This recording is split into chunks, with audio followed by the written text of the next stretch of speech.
يا ترى إيه هي أهم علاقة في حياتكم؟ علاقتكم مع أهلكم، مع أزواجكم وزوجاتكم، مع أولادكم، والّا مع أصحابكم، والّا مع مين؟ طب السؤال هنا بقى، يا ترى بتعملوا علاقة مع الطرف التاني بنسبة كام في المِيّة؟ ويا ترى علاقة كلية والّا جزئية؟ ويا ترى دوركم إيه في العلاقة؟ ضحية والّا جاني والّا مُنقذ؟ واحدة واحدة كده مش عايزك تتوه منّي، أنت بتلعب دور إيه في العلاقة؟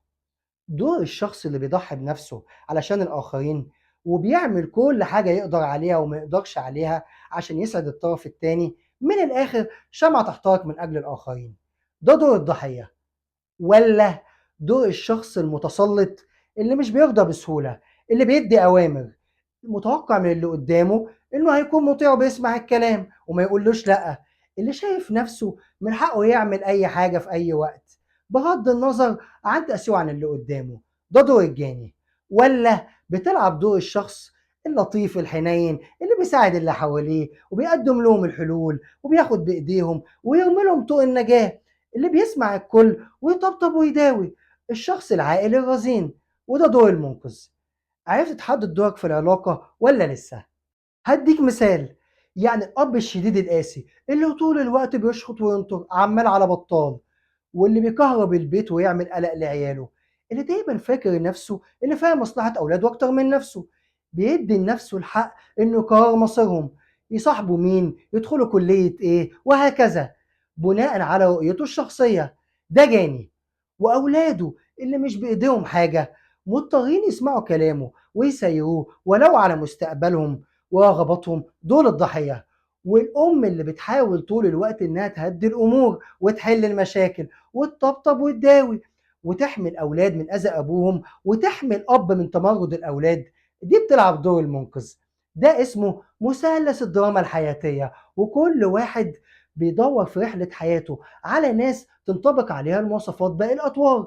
يعني لو الشخص عايش دور الضحية غالبًا وبشكل غير واعي هيدوّر على حد جاني، ولو ما لقاش هيدوّر على حد يكون عنده الاستعداد إنه يمارسه ويقدر يطلّعه منه. طب أنت عارف إنك ممكن تلعب كذا دور؟ يعني علاقة تكون جاني، وعلاقة تانية تكون منقذ، وعلاقة تالتة تكون ضحية. طب تعرف إنك في العلاقة الواحدة ممكن تلعب أكتر من دور؟ إزاي بقى؟ هاقول لك يا سيدي، يعني اللي بتموت في خطيبها وتوصّل له طول الوقت إنه فارس أحلامها، اللي هيخلّصها من ظلم العالم، وهيخرّجها من بيتها اللي مليان مشاكل وأذى، وتروح تعيش معاه في بيته اللي مليان ورد وفل وياسمين وحب وما فيهوش مشاكل خالص.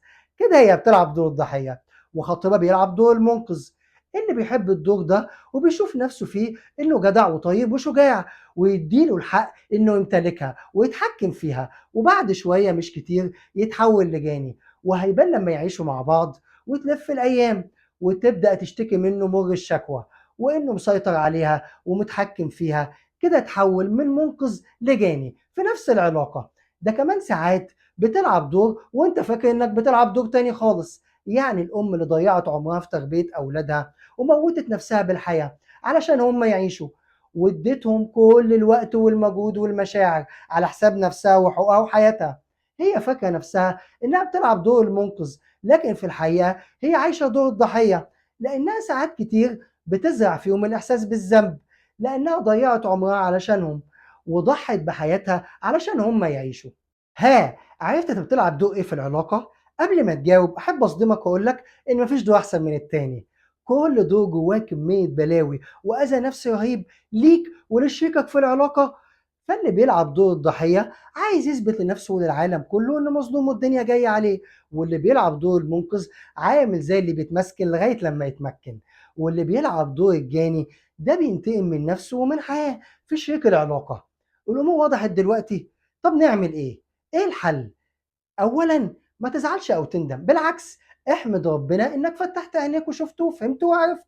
ثانيًا ما تسمحش لحد ولا يمارس معاك أي دور من الأدوار دي، ولا تخلّيه يستفزك ويطلّعها من جواك ويخلّيك تمارسها عليه. من الآخر خلّيك حقيقي واتحمّل مسؤولية نفسك وعلاقاتك، وما تلعبش على أي طرف من ال3 علشان عواقبه هتكون مش حلوة. تعالَ بقى نرجع للسؤال التاني، يا ترى بتعمل علاقة مع الطرف التاني بنسبة كام في المِيّة؟ ويا ترى علاقة كلية والّا جزئية؟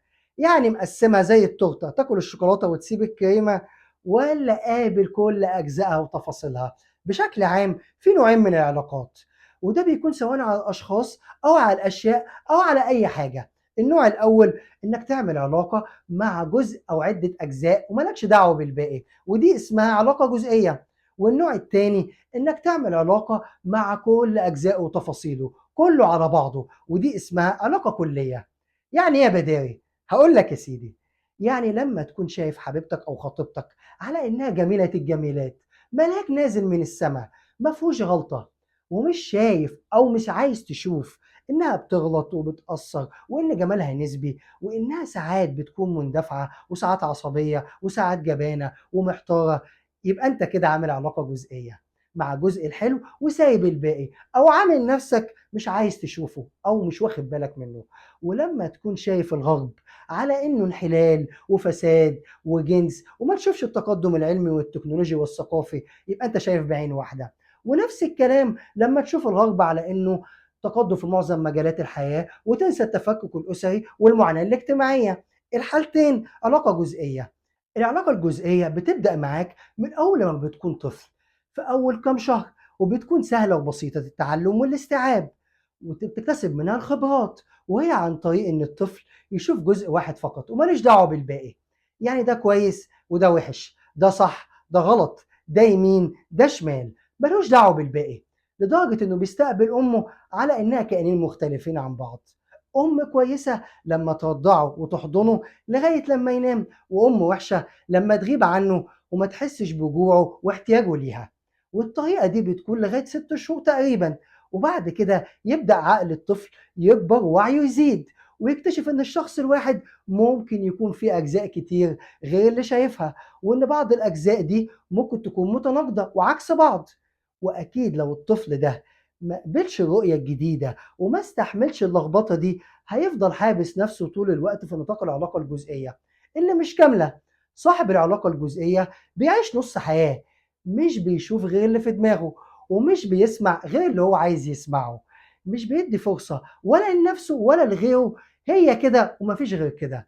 أما صاحب العلاقة الكلية بيستمتع بحياة كاملة، بيسمح لنفسه ولغيره إنه يجرب ويغلط ويتعلم ويتغير، بيشوف ويسمع ويحس ويستقبل، وكل يوم بالنسبة له فرصة جديدة ليه ولغيره.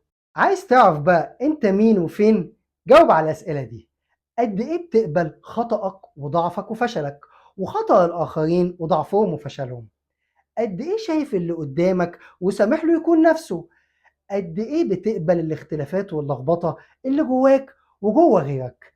قد إيه مستعد تبدأ من جديد؟ ولو عجبكم الفيديو شاركوه مع حبايبكم وشركائكم في العلاقة، ولو مش مشتركين نشترك ونفعل الجرس. يومكم جميل.